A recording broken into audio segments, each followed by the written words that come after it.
I can say safely that I see why this game has quite mixed reviews. It's a platformer collector game where you play as a demon imp thingy called Scamp. You have to visit the hi-hat hideout to save your wizard master, who you are a nuisance to, from the hi-hat leader. You have to collect 6 gems to open the door and free him, and you gain these by doing various tasks around the mines for the hi-hats, who I thought were supposed to be enemies and yet don't give a damn about you being there at all. You start off with the tutorial, and at first I tried to play with keyboard and mouse. However, the tutorial doesn't like to give you the controls for the keyboard and mouse, it only likes to tell you where the controller controls are. So I had to stab around a bit at the buttons and I checked the options menu to see the command. But unfortunately the keyboard controls were a little awkward.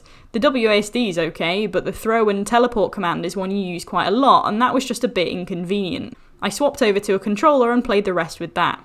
Now, the controls do take a bit of time to understand. A lot of people on Steam have said that they've had trouble with getting to grips with the controls, and I must admit it took me far more attempts than I care to say to get the hang of it. The mechanics the game has are good. You've got a jump, a double jump, an ability to throw an orb which you can teleport to. You also have a clone ability to place a marker that you can teleport to as well. Now these two different abilities are very closely linked and seem very similar, which is what makes them so confusing. When you place a clone, you place it where you stand, and you can teleport to it with the B button. That one's straightforward. The orb throw method has 2 ways of doing it.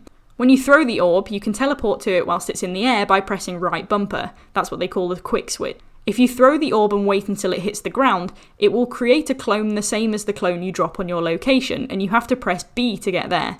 So you can either use throw and right trigger and teleport mid-air, or you can use throw and B to teleport when the orb has landed on a surface. The game doesn't explain the difference particularly well, and in the tutorial it tells you to press bumper and trigger at the same time, which leads to it not really working, and that's because you have to press the trigger first to throw, wait until it's at the right distance, and then press the bumper. Also, the orb throw arc is linked to the camera angle, so if you want to throw a higher arc on your orb, you have to aim the camera up as well, which also took me a bit of time to recognise. That's not the only thing that's poorly explained, unfortunately. The pentagram shield is also poorly explained, or not explained at all, actually. The signpost says that you can reflect it with the pentagram, so I assumed you used it by working out the angle and tilting it the right way and bouncing it off to where you needed it. This was a bit tedious for the first one, and for the second one, it was impossible. Again, I spent way too long trying to get the flame to bounce towards the second torch, because the angle was so shallow I couldn't reflect it the right way. At some point in my toil, I accidentally hit the X button, the interact button, and dialogue started up. In this dialogue, it was finally explained to me that the magic you reflect is drawn to your clones. So actually what I was supposed to do was set the clone up as a target, and I could use the pentagram at any angle I wanted as long as the magic touched it, and then it would home in on my clone. I could have saved myself quite a bit of time if that dialogue had popped up at the start, but it didn't, so I had to try and figure it out, and it took way too long. And there's another one I found later on in the hat realm as well. There are these weird force field orb thingies hovering in the air, and I had no idea what they did at all. It took me watching someone else play through the game to realise that they act like switches, and they create a clone that you can teleport yourself to on top of pentagram blocks that are further away. This was not explained at all, and neither were these purple orbs. I was trying to get somewhere and didn't have a clue how to do it, since there was nothing but open space, and it turns out the purple orbs are also like switches, but for these ones you have to teleport through them, both of them, in order for them to activate. Once again, time was well wasted trying to figure this out. Good mechanic, poor explanation. Once you actually figure out the controls and the mechanics, they're not as bad as they seem at first. The jump and movement is very weird. You get a strange sort of drag as you try and move forward. You push forward and move very slowly and then suddenly burst forward. It can cause a bit of hassle when it comes to the platforming, and the camera swing can be a little disorientating as well, but it's not terrible. The fact that you have 3 methods of teleportation is actually pretty decent.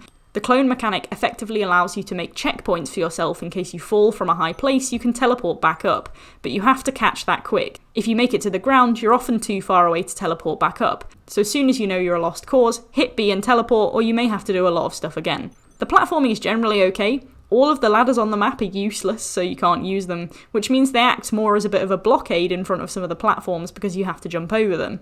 The edges of the rock platforms can be a little slippy. I actually bounced off one of them, which was a bit annoying, although I did like the idea of the little rock course showing up. I had to pull a lever to activate it, which brings me to another point. The levers are not highlighted as being interactable at all. They look like sticks with a hat on top. I first saw one and thought it was a checkpoint maybe, since I first saw it in the Hat Pocket realm, which is randomly a thing. You collect coins, the purpose of which I don't know, but apparently there's an achievement for collecting them all and completing the game in a certain time, so I think they just hold collectible value.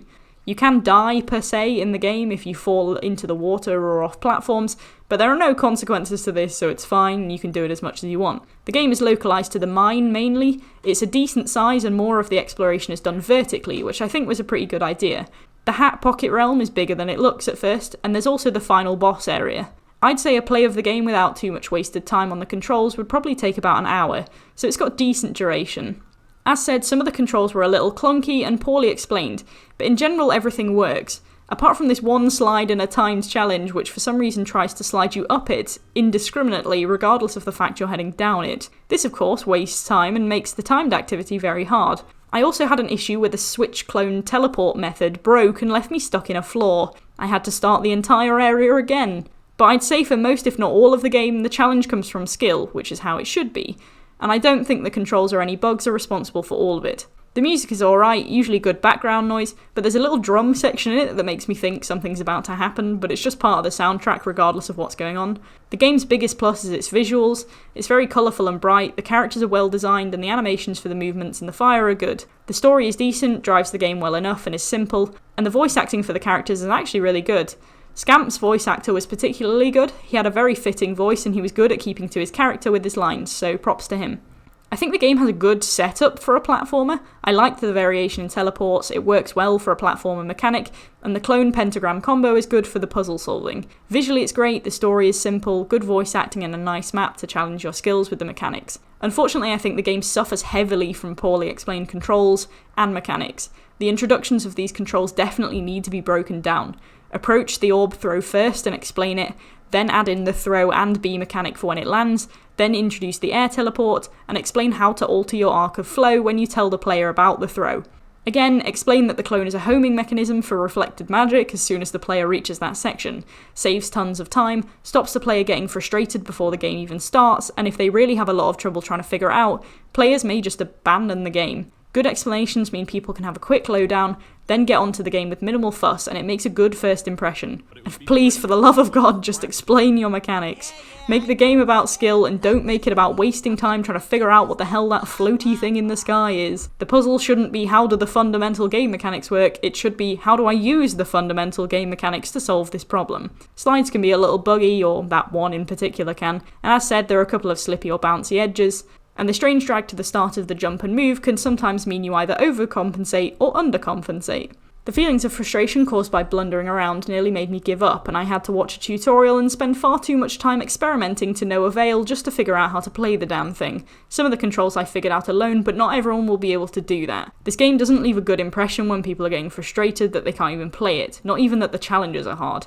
And it's disappointing because it looks good and it's got tons of potential, but it just doesn't work and nothing's explained properly. So for that, I'm going to rate Scamp Hi-Hat Havoc a 6 out of 10.